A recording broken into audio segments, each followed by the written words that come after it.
Point 21. قال رحمه الله تعالى أن ما يذكر به العبد ربه عز وجل من جلاله وتسبيحه وتحميده يذكر بصاحبه عند الشدة. فقد روى الإمام أحمد رحمه الله تعالى في المسند عن النبي صلى الله عليه وسلم أنه قال: إن مما تذكرون من جلال الله عز وجل من التهليل والتكبير والتحميد يتعاطفن حول العرش لهن دوي كدوي النحل يذكرن بصاحبهن أفلا يحب أحدكم أن يكون له ما يذكر به.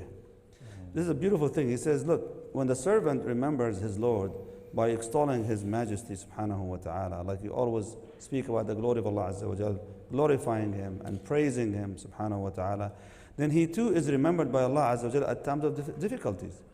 Like if you remember Allah subhanahu wa ta'ala, Allah will remember you. As Allah says in the Qur'an, فَاذْكُرُونِي أَذْكُرْكُمْ. If you remember me, I will remember you. Imam Ahmad rahimahullah, he said, Imam Ahmad rahimahullah ta'ala, he reported in the Musnad, the Prophet ﷺ saying, as you remember the majesty of Allah Azza wa Jal by saying tahleel, means saying la ilaha illallah, tahmeed, saying Alhamdulillah, takbir, saying Allahu Akbar. All of this, it says, while you praise Allah subhanahu wa ta'ala, these words revolve around the throne, humming like bees, remembering the one who remembered Allah subhanahu wa ta'ala. So wouldn't any of you like to be mentioned by something which he mentioned, means in the presence of Allah subhanahu wa ta'ala? Like if you want Allah to remember you, remember Him. Those words of remembrance will be humming around the arsh. So every time you go through something, they will remind, my Lord, your servant needs help. My Lord, your servant asking you. My Lord, your servant praise you, subhanahu wa ta'ala. So when you mention Allah subhanahu wa ta'ala, Allah says, فَاذْكُرُونِي أَذْكُرْكُمْ. You remember me, and I shall remember you. Sheikh, this is my favorite point. You know why? This hadith, I remember studying the sharh of this hadith. In my series last year on the Barzakh, Is Allah Talking to You? I actually briefly touched on this hadith.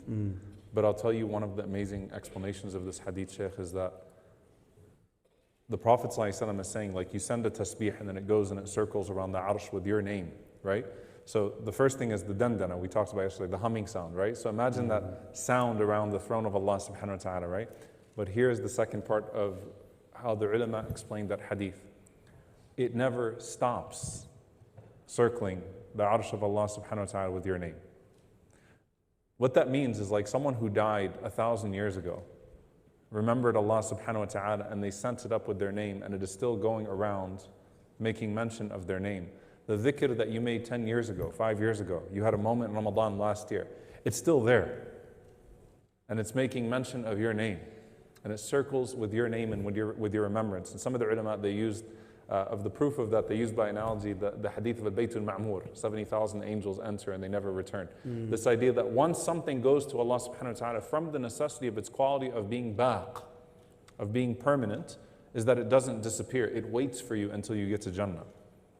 Your good deed waits for you until you get to Jannah. So like you think about the good word or the good thing that you do here and how quickly it's forgotten. How quickly someone forgets something that you did for them, right? They forget the favors.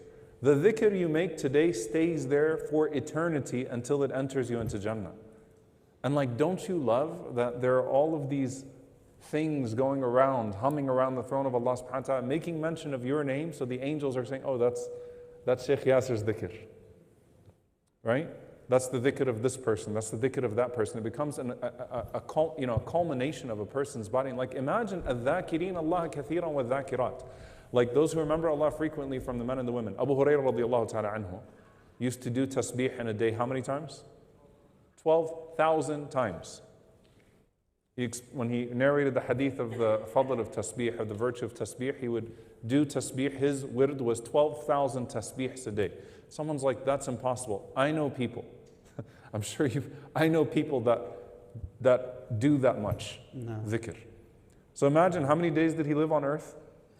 Right? And like imagine, subhanAllah, all of the then humming around the throne of Allah Azza wa Jal with your name. And the Prophet ﷺ is saying, wouldn't you love that there is something that reminds in the heavens of you constantly, consistently? Our parents, our grandparents, our ancestors, the companions, the dhikr of the Prophet ﷺ. Some of the ulama mentioned the expanse of Arsh al-Rahman, right? That there's nothing that could ever encompass the expanse of the throne of Ar-Rahman, that all of those adhkar. It's not music, it's The humming of the dhikr, kadawi al-nahl, like the humming of bees, going around for the last 1400 years of the Muslims who have been remembering Allah subhanahu wa ta'ala, and their adhkar are going up there and going around, and it's only growing until the Day of Judgment. May Allah Azza wa Jal allow us to have an abundant portion of those adhkar. Allahumma ameen. Barakallahu feekum, Shaykh. Point number 22, he says, and it's continuation, I believe, from the previous one, he says, أن العبد إذا تعرف إلى الله تعالى بذكره في الرخاء عرفه في الشدة. وقد جاء أثر معناه أن العبد المطيع الذاكر لله تعالى إذا أصابته شدة أو سأل الله تعالى حاجة قالت الملائكة يا ربي صوت معروف من عبد معروف.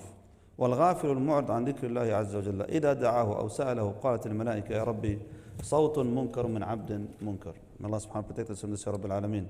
He says over here, rahimahullah ta'ala, the benefits of dhikr, when a person gets to know his Lord through his remembrance in times of ease, then Allah will know him in times of hardships. It is being narrated, the meaning of which is that a servant who's obedient and remembers Allah subhanahu wa ta'ala often, when a hardship befalls or asks Allah for a need, the angels will say, oh Lord, this is a familiar voice from a known servant, because they've been hearing this voice forever, making dhikr of Allah subhanahu wa ta'ala. As for the one who is neglectful and turns away, then the angels will say, oh Lord, this is an unfamiliar voice from an unknown servant. Imagine, subhanAllah, when you make your dua, the angels catch that dua and say, oh, subhanAllah, I know that voice. Sheikh, there's a viral video, not a meme, but anyway. You watch viral videos? Halal one. No, but subhanAllah, I think many of you probably have seen this video. It's so sweet and so beautiful. SubhanAllah, it's from Saudi Arabia. A guy, I think he won some sort of a competition on a show or something like that.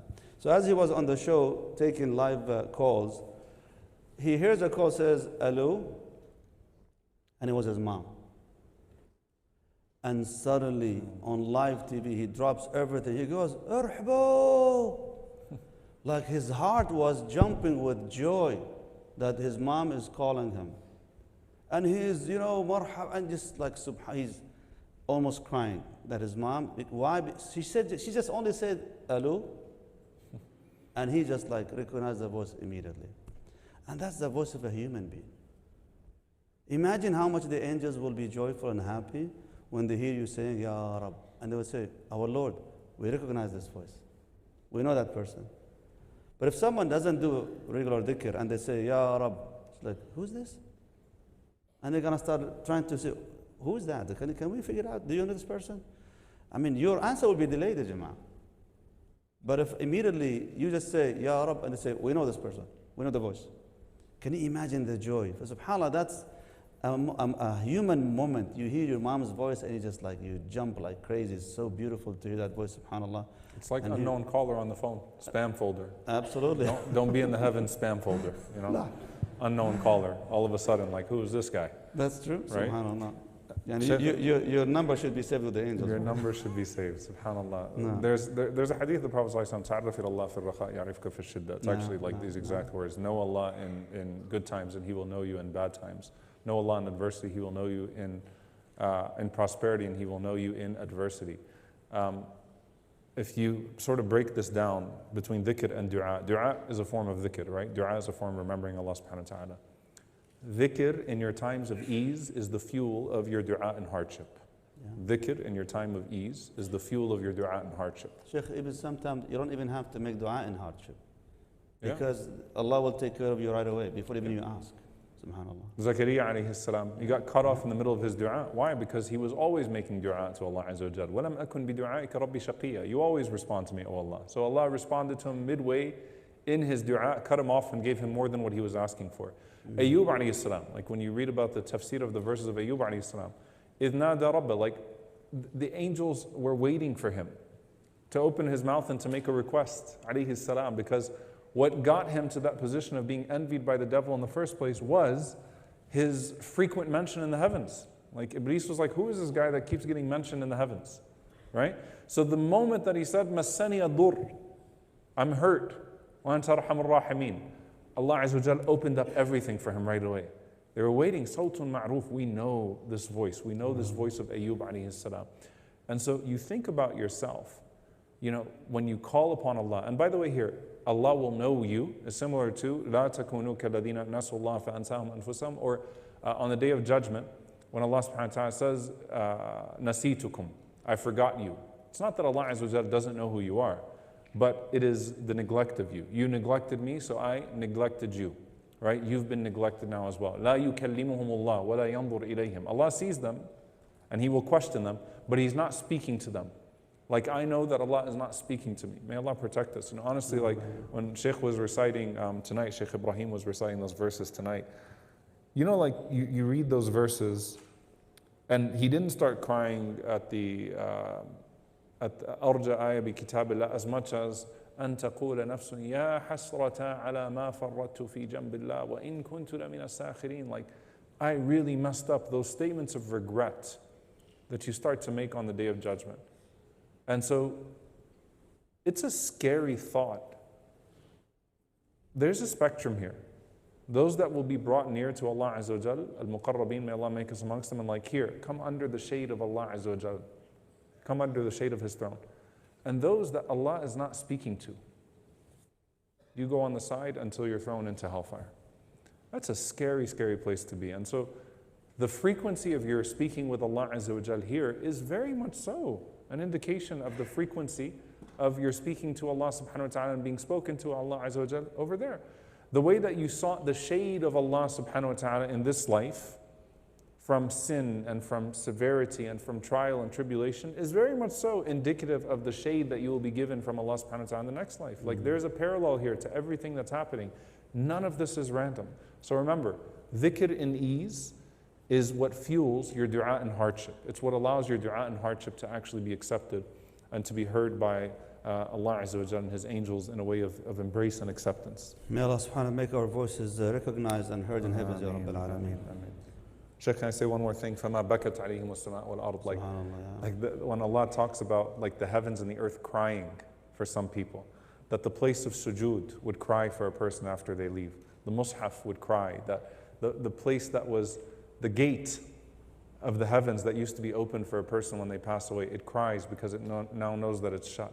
Everything around us, it's not just Laylatul Qadr, that there is traffic between here and the heavens. Everything around us is constantly testifying in regards to our relationship with Allah subhanahu wa ta'ala.